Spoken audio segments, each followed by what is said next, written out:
지난 시간에 이어서 기도 생활에 대해서 계속 말씀을 드립니다. 지난 시간에 우리는 성경에 나타난 응답받는 기도에 대해서 살펴보았습니다.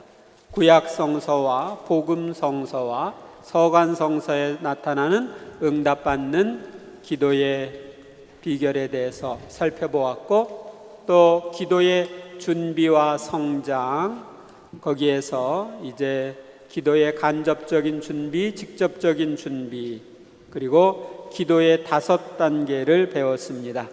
빈말의 단계, 독백의 단계, 대화에 대한 단계, 들음의 단계, 사랑의 단계, 이렇게 5단계를 이야기했고, 듣는 기도를 좀 해보라고 말씀드렸습니다. 그리고 기도의 4단계 가운데 아빌라이 성녀 데레사가 이야기하는 4단계에 대해서까지 했죠. 그래서 물동이로 물을 깃는 단계, 나의 노력이 필요하고, 펌프를 사용하여 물을 깃는 단계, 기도의 응답을 체험하는 그런 과정이고, 저수지에서 수로를 트는 단계, 하늘에서 기도의 응답이 즉시 주어지는 것, 그리고 소나기를 맞는 단계, 가만히 있어도 하느님의 은총이 내리는 그런 단계를 이야기했습니다. 오늘은 영성생활의 3단계와 기도의 9단계에 대해서 배우겠습니다. 그러면 7페이지 영성생활의 3단계, 성 아우구스티노와 성 토마스 아퀴나스가 알려주는 단계입니다. 이 단계는 정화의 단계, 조명의 단계, 일치의 단계라는 3단계가 있습니다. 정화의 단계는 한자로 거비정화.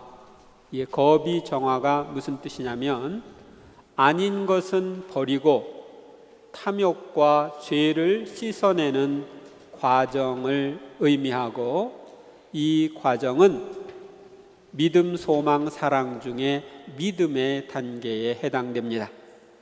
그리고 그것이 나와 있는 것이 진복 8단 중에 1, 2, 3, 이 3가지가 거기에 해당됩니다. 아까 여러분들 복음 읽을 때 행복하여라 마음이 가난한 사람들, 하늘나라가 그들의 것이다 하는 말씀을 읽었죠? 마음이 가난하다고 하는 것은 영적인 가난을 의미합니다. 나의 능력과 재산을 부정하고 하느님께 의탁하는 것입니다. 내 힘으로, 내 능력으로 할 수 있다고 나에게 의지하는 것이 아니라 하느님께 의지하는 것, 이것이 바로 마음의 가난입니다. 그러니까 내 능력, 내 지식, 내 힘, 내 재산, 이런 것들에게 의지하는 것이 아니라 이런 걸 부정하고 이런 것들에 대한 애착이나 또 의지하는 것을 버리고 하느님께 의탁하는 것, 이것이 정화의 단계에서 필요합니다. 두 번째로 우리는 행복하여라 슬퍼하는 사람들, 그들은 위로를 받을 것이다, 이렇게 예수님이 하신 말씀을 들었습니다. 여기서 슬픔이라고 하는 것은 세상적인 행복을 부정하고 여러 가지 슬픔에 대한 위로를 오직 하나님께만 기대하는 것, 그것을 가리킵니다. 즉 내가 세상에서 살면서 지지고 볶고 하면서 어떤 경우는 행복이 오기도 하고 어떤 경우는 불행이 오기도 하고 그러죠. 어떤 때는 기쁨이 오고 어떤 때는 슬픔이 오고 막 그럽니다. 그런데 세상적인 이런 복은 변화가 있기 때문에 거기에 의지하면 안 돼요. 그래서 세상적인 행복에 의지하지 않도록, 그 세상적인 행복을 부정하는 것, 그리고 여러 가지 슬픔이 왔을 때 세상 사람들로부터 위로를 받으려고 하는 게 아니라 하느님께로부터 위로를 받으려고 하는 것, 그래서 하느님께만 기대하는 삶, 이것이 바로 행복하여라 슬퍼하는 사람들, 그들은 위로를 받을 것이다, 이 말씀을 실천하는 것입니다. 그리고 나는 이 세상에 살면서 정말 행복하게 살고 싶지만 행복의 원천이신 하느님과 가깝게 지내지 않고서는 행복하게 살 수가 없습니다. 그래서 여러분들이 세상 것들에 의지하면 그것이 흔들리면서 나의 마음도 흔들리고 나에게 슬픔과 고통이 옵니다. 그래서 여러분이 슬픔과 고통이 오는 걸 잘 생각해 보세요. 그것은 내가 의지했던 것에서 오는 거예요. 근데 하느님께만 의지하면 하느님께서는 슬픔과 고통을 주시지 않습니다. 그분은 변함이 없는 분이에요. 행복하여라 온유한 사람들, 그들은 땅을 차지할 것이다. 여기서 온유라고 하는 것은 하느님의 뜻대로 이루어지도록 하느님의 뜻에 맡기는 것, 자기 뜻을 부인하는 것을 의미합니다. 온유하지 않은 사람들은 자기 고집이 셉니다. 자기 뜻을 주장하는 사람들은 온유하지 않습니다. 온유하다는 것은 자기 뜻을 버리고 하느님의 뜻을 받아들일 때 온유할 수 있습니다. 그리고 하느님의 뜻만 나 안에 이루어지면 되지, 이렇게 생각할 때 우리는 다른 사람들을 온유하게 대할 수 있습니다. 누가 이러저러한 말을 하더라도, 누가 이러저렇게 나에게 처신을 하더라도 하느님만 아시면 되지, 하느님의 뜻만 이루어지면 되지, 이런 상태에 가질 때 우리는 온유한 삶을 살 수 있습니다. 그래서 이 진복 8단 중에 1, 2, 3은 우리가 정화되어야 할 거리가 무엇인지를 보여주고 있고, 이 세 단계는 믿음의 단계에 속합니다. 우리는 예수님을 믿고 따르는 사람들이죠. 예수님을 믿고 따르기 때문에 다른 것을 믿지 말아야 합니다.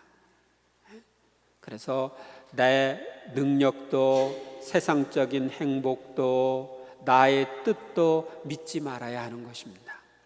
그래서 하느님께 속하지 않은 것은 다 버리는 작업, 이것이 바로 정화의 단계에서 우리가 하는 것입니다. 하느님께 속하지 않은 건 버린다. 우리의 탐욕이나 죄, 이런 것들을 버리는 작업이 이 정화의 단계에서 필요합니다. 두 번째로 조명의 단계, 이 조명의 단계는 진명덕화라고 되어 있죠. 이 얘기는 뭐냐면 진명, 빛으로 나아가는 것, 덕화, 덕을 쌓는 것을 가리킵니다. 빛으로 나아가 덕을 쌓음, 의와 자비를 조명의 단계라고 부르는데, 적극적으로는 영적 진보를 꾀하는 단계, 능동적으로 덕을 닦는 단계로 소망에 해당된다. 믿음, 소망, 사랑했을 때 이 소망에 해당되는 단계가 조명의 단계입니다. 시편 63편 2절에 보면 하느님, 당신은 저의 하느님, 저는 당신을 찾습니다. 제 영혼이 당신을 목말라 합니다. 물기 없이 마르고 메마른 땅에서 이 몸이 당신을 애타게 그립니다 하고 시편 저자는 하느님을 그리고 하느님을 목말라 하면서 하느님을 찾는 모습, 하느님께 나아가려고 하는 이 모습을 보여줍니다. 오늘 우리가 읽은 진복 8단 중에 네 번째, 행복하여라 의로움에 줄이고 목마른 사람들, 그들은 흡족해질 것이다. 여기서 의로움을 위해서 열심히 투신하는 사람이 행복하다고 말합니다. 그래서 이 조명의 단계에서는 의로움을 위해서 열심히 투신하는 것, 정의가 실현되기를 바라면서 투신하는 것, 그것도 그 안에 포함되는 것입니다. 우리는 불의가 언젠가는 이 세상에서 끝장나기를 기대합니다. 그러기 위해서는 우선 나부터 정의롭게 살아야 됩니다. 근데 정의가 뭔지 아십니까? 정의는 상대방의 것을 상대방에게 되돌려주는 게 정의입니다. 불의는 상대방의 것을 내 것으로 차지하는 게 불의입니다. 그 사람의 것을 그 사람에게 되돌려주는 것, 이게 정의고, 불의는 반대로 그 사람 것을 내 것으로 차지하는 게 불의입니다. 상대방에게 돌아갈 영광을 내가 가로채면 불의고, 상대방에게 돌아갈 물질을 내가 가로채면 그것도 불의죠. 그 사람에게 갈 걸 내가 차지하는 거니까. 그래서 의로움은 상대방 것은 상대방에게 충분히 차지할 수 있도록 해주는 것, 이게 정의입니다. 그래서 가정에서나 직장에서나 그 상대방이 가지고 있는 권리를 존중해주고 그것을 인정해주는 것, 그들이 자기 몫을 차지할 수 있도록 도와주는 것, 이것이 정의입니다. 행복하여라 자비로운 사람들, 그들은 자비를 입을 것이다. 이 자비를 베풀면서 덕을 닦는 것을 가리키는 거죠. 자비를 베푸는 것, 이것이 바로 조명의 단계에서 덕을 닦는 것을 가리키는 것입니다. 이 조명의 단계에서는 우리가 하느님의 현존을 체험하고 하느님이 주시는 은총을 체험하면서 적극적으로 덕을 닦는 단계로 나아가는 것입니다. 전보다 더 기도에 맞들이게 되고 하느님이 주시는 깨달음을 점점 더 받게 돼서 신앙의 진리에 또 맞들이게 되고 그럽니다. 그 다음에 세 번째로 일치의 단계. 이 일치의 단계는 신인일화 이렇게 해놨는데, 하느님과 인간이 하나가 되는 거죠. 하나가 되는 거. 영혼이 관상의 경지에 들어가 하느님 사랑의 포로가 되고 육체까지도 하느님의 종이 되는 단계입니다. 영혼의 모든 소망과 관심이 온전히 하느님을 향하고 하느님과 하나 되어 생활하는 것, 이것은 크게 보면은 믿음, 소망, 사랑 중에 사랑에 해당되는 단계입니다. 행복하여라 마음이 깨끗한 사람들, 그들은 하느님을 볼 것이다. 여기서 하느님을 본다는 것은 하느님을 만난다는 것, 하느님을 체험한다는 것을 뜻합니다. 그래서 이 진복 8단 중에 여섯 번째에 있는 이 말씀은 바로 일치 단계에 해당되는 말씀입니다. 여러분들은 성령 쇄신을 통해서나 또 기도 가운데나 이러저러한 활동을 통해서나 하느님을 만났죠. 하느님을 체험했죠. 하느님이 계시구나, 내 기도에 응답하시는구나, 살아계신 하느님, 놀라우신 하느님을 체험했습니다. 그래서 우리는 일치 단계에 접어들었습니다. 그러니까 이 정화의 단계가 다 끝난 다음에 조명의 단계가 있고, 조명의 단계가 다 끝난 다음에 일치의 단계가 있는 게 아니라 서로 섞여 있는 거예요. 섞여 있어요. 그래서 일치의 단계에서도 내가 정화돼야 할 거리가 항상 남아서 그 정화를 해야 되고요. 조명의 단계에서 하느님께서 주시는 신비를 잘 이해하고 기뻐하고 감사하지만 또 하느님과의 완전한 일치를 갈망하면서 앞으로 나아가야 되고, 이런 일치, 하느님의 현존을 체험하면서도 나는 아직도 깨달아야 할 것이 많이 있어요. 또 정화되어야 할 것이 많이 있습니다. 이 하느님을 체험하는 것, 하느님을 만나는 것은 해가 갈수록 점점 더 깊어져야 합니다. 어쩌다가 한번 하느님 계신 걸 느꼈다, 그런 것이 아니라 이제 영성생활이 여러분들이 깊어지면 순간순간마다 하느님의 현존을 느끼며 살아야 합니다. 그래서 순간순간 하느님의 현존을 느끼며 살기 때문에 도저히 하느님이 계신 걸 부인할 수가 없는 그런 상태가 되어야 합니다. 그럴 때 야, 너 배반해, 안 하면 죽여. 그럴 때도 배반하지 않고 순교하게 되는 거예요. 하느님이 자기랑 함께 계시고 하느님이 순간순간 현존하시는 걸 느끼기 때문에 부인할 수가 없는 거죠. 행복하여라, 평화를 이루는 사람들, 그들은 하느님의 자녀라 불릴 것이다. 이 평화를 이루려면은, 주의 평화를 이루려면 먼저 내 안에 평화가 있어야 돼요. 내가 평화롭지 못하면서 내 주위에 평화를 줄 수가 없습니다. 그리고 내가 정말 평화로우려면은 하느님과의 완전한 일치 속에 있어야 합니다. 세상이, 예수님께서 말씀하시기를 내가 주는 평화는 세상이 주는 평화와 다르다, 이렇게 말씀하셨습니다. 그러면 세상이 주는 평화와 예수님이 주는 평화가 어떻게 다른가? 세상에서는 평화롭다고 그러면 아무 일이 없는 거, 무사한 거, 그걸 평화롭다고 합니다. 그리고 무슨 일이 막 터지고 그러면 거기에 마음이 이리 흔들 저리 흔들거리면서 평화가 깨지는 거, 이게 세상이 주는 평화입니다.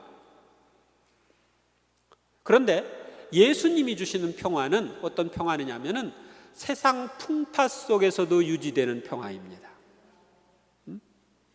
세상 풍파가 막 몰아쳐도 그것에 대한 피조물로부터의 이탈, 거룩한 무관심, 이런 상태에서 하느님만을 바라보기 때문에 평화로운 겁니다.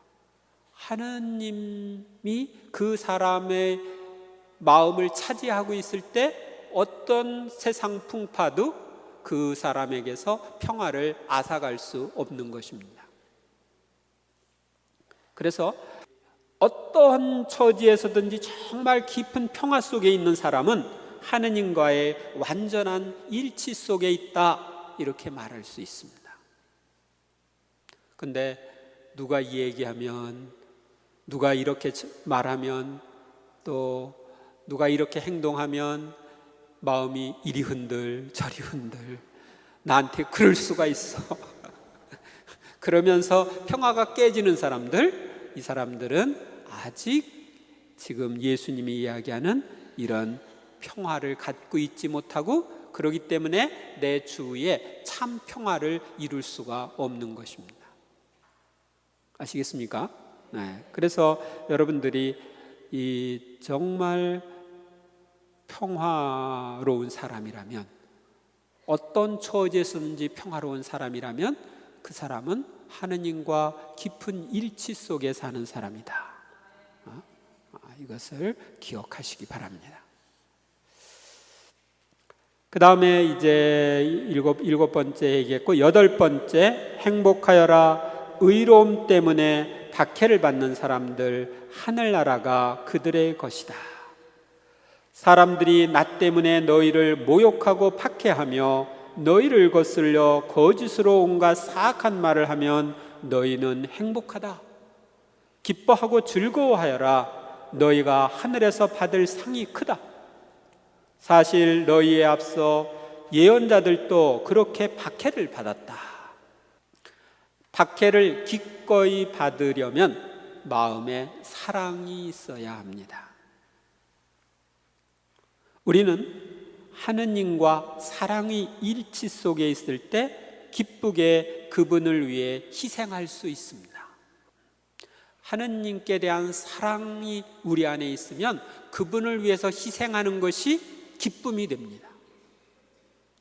그런데 하느님을 사랑하지 않는 사람들은 그분을 위해서 희생을 하고 싶어 하지 않죠. 또 희생이라는 게 부담으로 작용합니다. 여러분들이 본당에서 무슨 직책을 맡긴다든지 뭐 이러저러한 일들을 한다든지 남을 위해서 이러저러한 일들을 한다든지 할 때 하느님께 대한 사랑이 있으면 그분께 대한 사랑으로 그분이 그걸 원하시기 때문에 내가 할 때는 기쁘게 희생할 수가 있습니다. 그런데 그분께 대한 그런 깊은 사랑이 없으면 그분을 위해서 희생하는 것이 어렵습니다. 어떤 사람들은 성당에 나오는 것을 힘들어합니다. 주일 미사 참여도 잘 안 하려고 그래. 근데 그것은 그 사람 안에 하느님께 대한 사랑이 없기 때문입니다. 여러분이 어떤 사람을 정말 사랑하면은 그 사람을 자주 만나서 이야기하고 싶죠? 그래요, 안 그래요? 나는 너를 너무 사랑하니까 너 싫어, 좀 떨어져 있어. 그렇게 얘기하는 사람은 없습니다.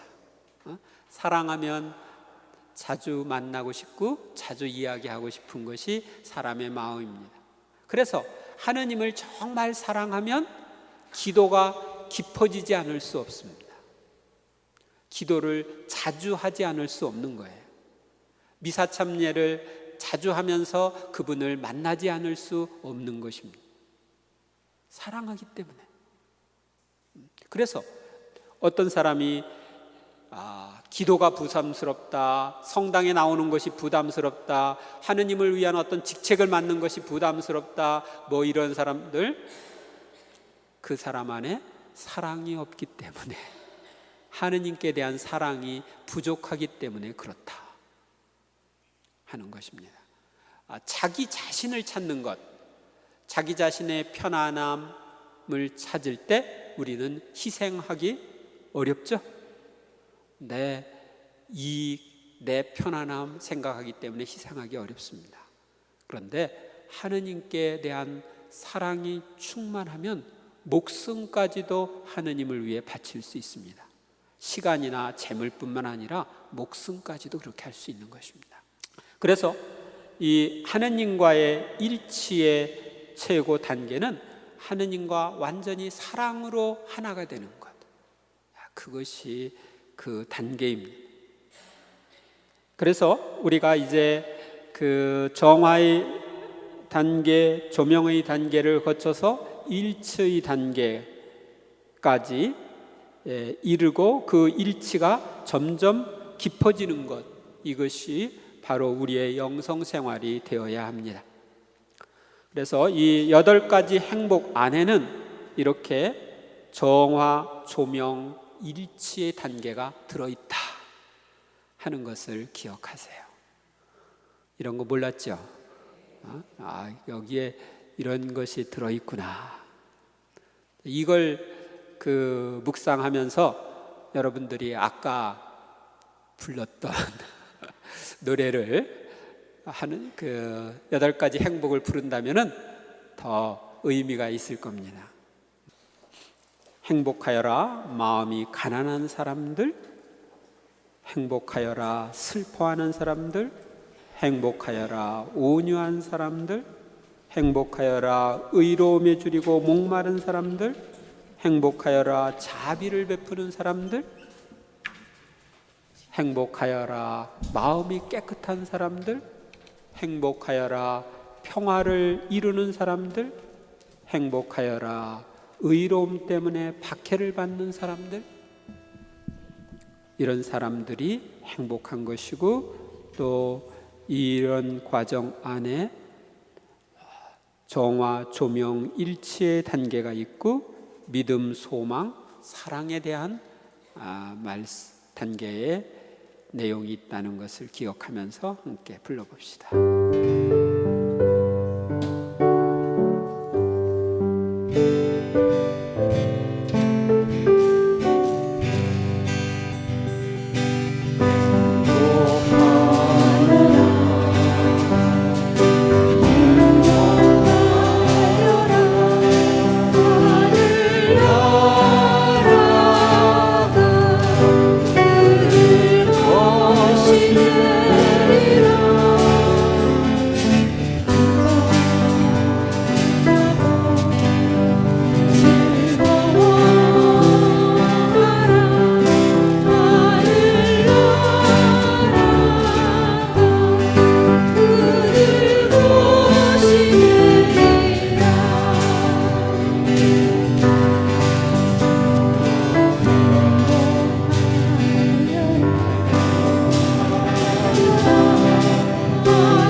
슬퍼하는 사람들은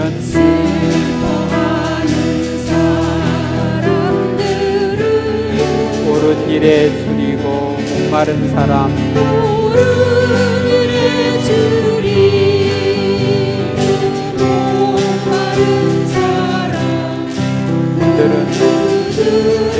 위로받을 것이라.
그러면 이제 기도의 9단계에 대해서 말씀을 드리도록 하겠습니다.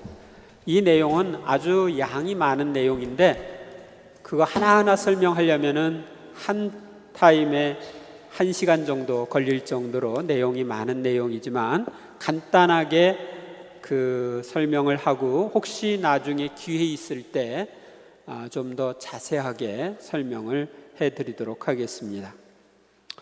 먼저 아빌라의 성녀 데레사는 기도 생활의 강도는 하느님께 대한 사랑의 강도에 비례한다고 가르치면서 이 기도의 9단계를 이야기하셨습니다.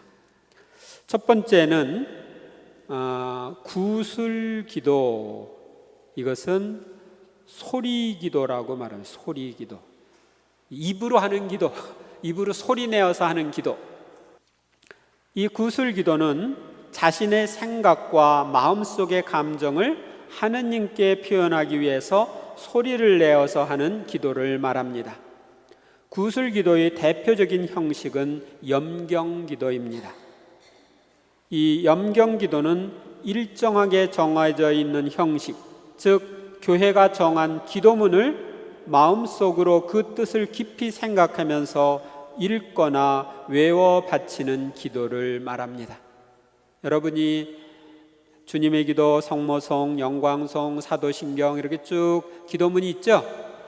그런 기도문을 이렇게 소리내서 외워서 바치면 이 염경기도, 구술기도가 되는 것입니다.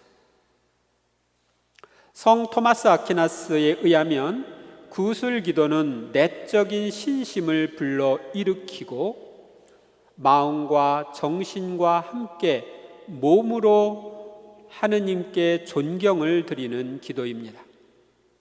그러니까 입으로 할 때는 마음과 정신과 함께 몸이 하느님께 존경을 드리는 기도가 되는 것이죠.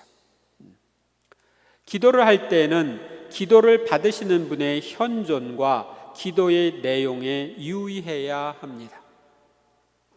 그러니까 무턱대고 주님의 기도, 성모송만 외우는 게 아니라 그것을 받으시는 하느님, 성모님의 현존을 의식하는 것, 그리고 그 기도의 말마디, 그 내용에 유의하는 것, 이것이 필요합니다. 어떤 사람이 제 앞에 와가지고 저는 의식하지 않고 딴 데 보거나 딴 생각하면서 막 입으로만 중얼중얼 나한테 이렇게 이야기하면 제가 기분 나쁠 거예요. 넌 내 앞에 와서 뭐 하는 거냐? 그럴 거예요. 그러니까 하느님 앞에서 우리가 염경기도를 할 때도 하느님의 현존을 의식하는 것, 앞에서 내 기도를 들으신다는 것을 의식하면서 바치는 것, 내가 기도하는 내용을 내 마음을 모아 바치는 것이 중요합니다. 두 번째 기도의 단계는 묵상기도입니다. 추리적 묵상은 초자연적 진리가 지닌 의미를 꿰뚫어보고 그 진리를 사랑하며 은총의 도움으로 실천하기 위해 그 진리애로 마음을 돌려 추리하는 것을 의미합니다. 그런데 아빌라이 성녀 데레사는 묵상은 많이 생각하는 데 있지 않고 많이 사랑하는 데 있다고 했습니다. 따라서 추리 작용은 단순히 사랑을 일으킬 준비에 불과합니다. 좀 더 구체적으로 말씀드리면 여러분들이 성경을 읽다가 마음에 다가오는 어떤 부분이 있으면 그 부분에 대해서 머릿속으로 막 생각하는 거 있죠? 이게 묵상이에요. 추리적 묵상. 예수님이 병자를 치유하는 기적이나 또 풍랑을 잔잔하게 하는 기적, 그런 기적을 여러분들이 읽다가 감동이 되어서 그때 예수님이 어떻게 하셨을까 생각해 보고, 또 그때 치유받는 사람, 또 풍랑을 잔잔하게 했을 때 제자들, 그들의 마음이 어땠을까 이렇게 머릿속으로 생각하고 하는 것, 이런 것이 바로 추리적 묵상이 되는 것입니다. 그런데 그것은 그러한 은혜를 베푼, 치유나 풍랑을 잔잔하게 하는 그런 은혜를 베푼 예수님을 사랑하도록 우리를 이끄는 데 목적이 있는 것입니다. 그래서 성경을 읽고 묵상할 때 그 목표는 내 안에 예수님을 향한 사랑이 일어나도록 하는 것, 거기에 목표가 있다 하는 것을 기억하시기 바랍니다. 그 다음에 세 번째 단계로 정감의 기도. 이 정감의 기도란 묵상 중에 일어나는 하느님께 대한 사랑, 감사, 참회 같은 정감으로 이루어지는 기도를 말합니다. 추리적 묵상과 영적 독서는 정감을 일으키는 중요한 역할을 합니다. 따라서 추리적 묵상은 정감이 일어날 때까지 계속하는 것이 좋습니다. 우리가 모든 일에서 오직 하느님께 영광을 돌리려고 애쓰고 자신의 동기를 초자연화할 때 사랑의 정감이 가장 잘 일어납니다. 그러니까 여러분들이 이 추리적 묵상을 하는 이유는 정감이 일어나도록 하기 위한 거예요.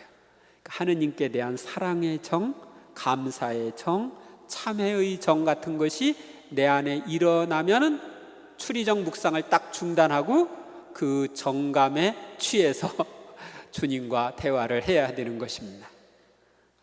묵상 다 아직 안 끝났는데 더 하자 이렇게 하지 말고 그 정감이 일어났을 때 거기에 머무르셔야 되고, 내가 오직 모든 일을 할 때 하느님의 영광을 위해서, 그분을 기쁘게 해드리기 위해서, 그분을 사랑하기 위해서 힘쓸 때 그 나의 이 기도의 동기가 초자연화되는 것입니다.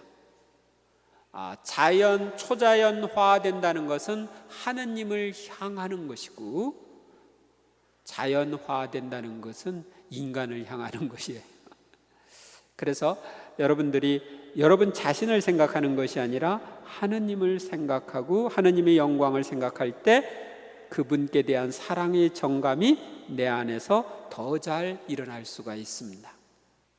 정감 기도의 열매는 덕행을 더욱 열성적으로 실천하게 하고, 지향이 점점 더 순수하게 되고, 극기 및 초탈의 정신, 애덕이 증대되고, 자신의 의무를 충실하고 정확하게 수행하게 됩니다. 그래서 여러분들이 정감 기도를 하면서 막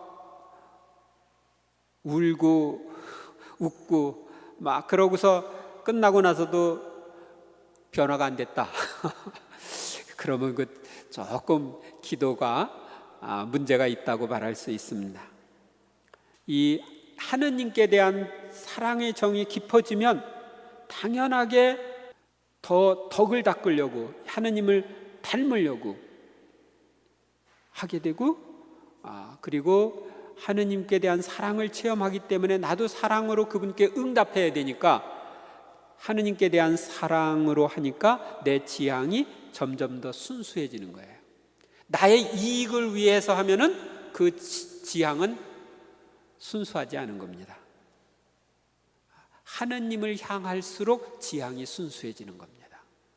우리가 그동안의 영성생활을 보면은 다 자기 자신의 이익을 생각하는데, 자기 자신의 이익이 첫 자리에 놓이면 안 돼요. 그러면 내 이익이 우상이 되는 거예요. 하느님이 첫 자리에 놓여야 돼요. 하느님께 대한 사랑이.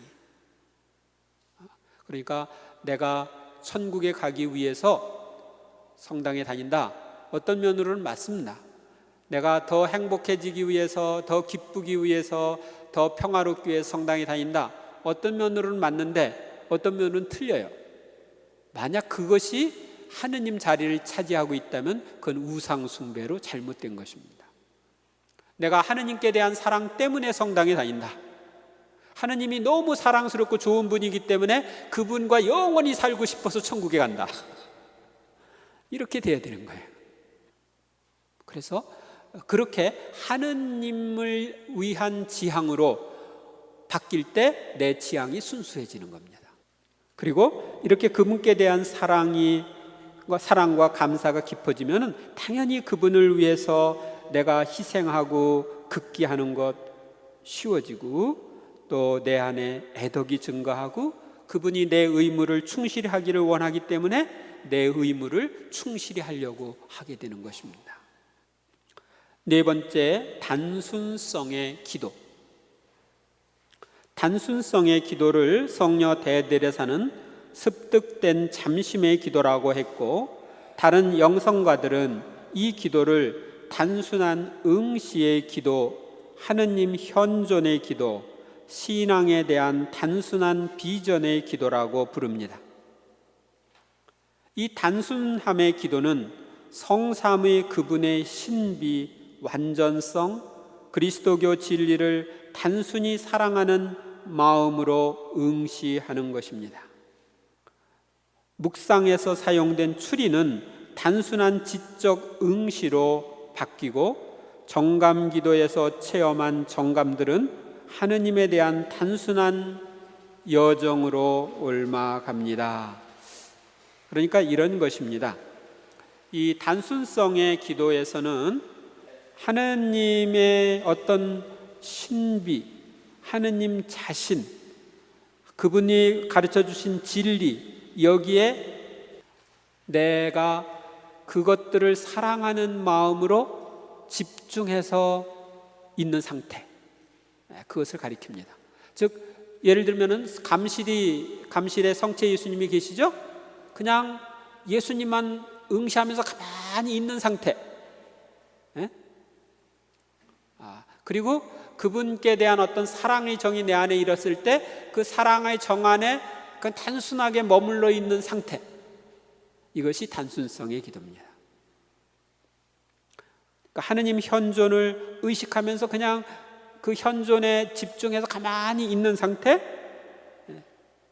어떤 진리를 그 진리에 내 초점을 맞춰서 그것을 응시하고 있는 상태, 이런 상태를 바로 이 단순성의 기도라고 부릅니다. 그 다음에 관상기도, 다섯 번째죠. 관상기도. 이 관상기도란 진리에 대한 단순한 직관입니다. 성 토마스 아퀴나스는 관상 그 자체는 진리의 직관이나 시작은 사랑에서 출발한다고 말합니다. 성 아우구스티노는 관상이란 단순한 진리에 대한 감미로운 탄복이라고 하였습니다. 성 베르나르도는 관상이란 우리의 정신이 하느님께 들어 올려지는 황홀한 상태에 머무르는 것이라고 했습니다. 십자가의 성 요한은 관상이란 영혼이 천주께 나아가기까지 영혼을 비추어 주고 사랑에 반하게 하는 것, 그러니까 그분께 대한 사랑에 반하게 하는 것이며 사랑으로 천주를 아는 것이라고 하였습니다. 이 관상기도에 대해서는 나중에 별도로 1시간 강의를 할 때가 있을 겁니다. 그래서 그때 관상기도에 대해서 좀 자세하게 이야기하겠습니다. 이 관상기도는 수동적 관상기도와 능동적 관상기도가 있고, 그래서 조금 자세하게 설명을 해야 되니까 오늘 9단계에서는 그걸 할 수가 없고 나중에 별도로 프린트 하나를 가지고서 이렇게 하도록 하겠습니다. 그 다음에 정적의 기도 단계, 6번째 단계입니다. 정적의 기도는 신비 기도의 한 형태인데, 이 기도를 통해 의지는 하느님의 현존에 대한 친밀한 인식으로 사로잡히게 되고, 그러니까 내 의지가 하느님의 현존에 대한 친밀한 인식으로 사로잡히게 되는 거예요. 영혼과 육신은 형언할 수 없는 감미와 기쁨으로 충만케 됩니다. 주부적 관상은 지성에 영향을 미치지만 정적의 기도는 특히 의지에 영향을 미칩니다. 정적의 기도에 이르면 마르타의 활동과 마리아의 관상이 아름다운 일치를 이루기 시작합니다. 그러니까 쉽게 얘기하면 활동 중에 관상이 시작되는 단계, 이것이 정적의 기도 단계입니다. 하느님의 현존에 내가 사로잡히게 되는, 하느님의 현존을 늘 의식하면서 살 수 있는 단계, 하느님의 현존을 늘 의식하면서 살 수 있는 이런 단계가 정적의 기도 단계인 것입니다. 그 다음에 7번째 일치의 기도. 일치의 기도는 신비 기도의 한 단계로, 여기서는 모든 내적 기능이 점차적으로 하느님께 사로잡히고 점유됩니다. 이제 의지뿐만 아니라 다른 것도 이제 그렇게 되기 시작해요. 정적인 기도에서는 의지만이 사로잡히고 내적 기능의 휴지에서는 지성도 사로잡히게 됩니다. 기억과 상상은 자유롭지만 지성이 하느님께 사로잡힌다. 그런데 일치의 기도에서는 기억, 상상을 포함한 모든 내적 기능이 사로잡힙니다. 오직 신체적 감각만이 자유롭습니다. 일치 기도에서는 분심이 없습니다. 그러니까 내 내적 기능이 모두 하느님께 사로잡혀서 있는 단계. 그래서 이런 상태에서는 분심이 없이 기도하면서 살 수가 있는 거예요. 그분이 내 내적 기능을 몽땅 다 주관하시니까 나의 기억, 상상, 의지 이런 것들을 다 지성 이런 것들을 주관하시니까 그렇습니다. 그 다음에 8번째, 수능일치의 기도. 수능일치의 기도에서는 하느님께서 외적 감각까지 사로잡아 영혼이 전적으로 하느님의 것이 됩니다. 그러니까 일치 단계에서는 내적 감각만 사로잡히는데 이 수능일치 기도에서는 나의 외적 감각까지도 하느님께 완전히 사로잡히는 그런 단계에 이르는 것입니다. 그러므로 수능일치 기도에서는 영혼은 외적 감각을 사용하지 못합니다. 수능일치 기도에 이른 사람도 자신의 의무에 따라 사랑의 봉사를 하지만 하느님과 완전한 일치를 동경하여 죽음을 그리워합니다. 빨리 죽어서 예수님과 하나 되고 싶다.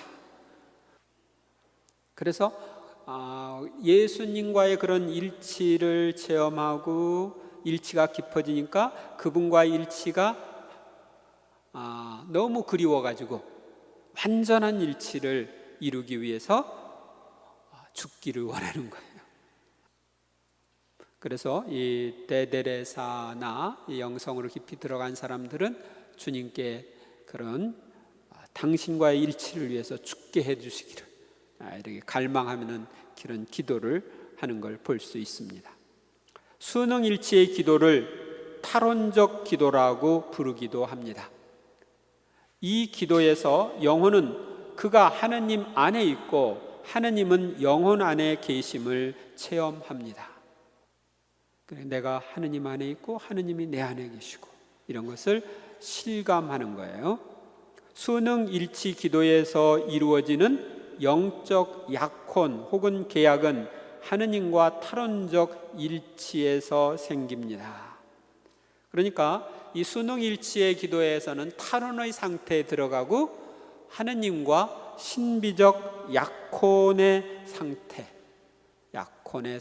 이릅니다. 이것은 이제 마지막 단계인 변형일치 기도에서 신비적 결혼에 이르기 위한 준비 단계입니다. 9번째 단계로 변형일치의 기도. 이 변형일치의 기도는 기도의 마지막 단계로 영적 결혼이라고 합니다. 그것은 현세에서 얻을 수 있는 최고도의 완덕 단계로서 천상 영복의 지복직관, 이 지극히 복된 것을 직접 이렇게 보는 이 지복직관의 전주곡이라고 말할 수 있습니다. 이 상태는 사랑에 의한 하느님애로의 변형이라고 십자가의 성 요한은 말합니다. 내가 하느님께 대한 사랑에 의해서 하느님으로 변화되는 단계.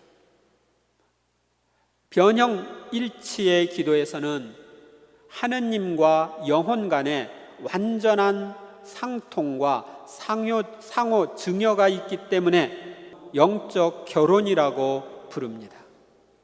그러니까 하느님과 영혼이 완전히 서로 통하고 나는 몽땅 내 걸 하느님께 드리고 하느님은 몽땅 당신을 나에게 주고, 그래서 내 건 몽땅 하느님 거, 하느님 건 몽땅 내 거. 그래서 서로 공유하는 거예요. 결혼을 하게 되면 원래는 남편 건 다 아내 거, 아내 건 다 남편 거.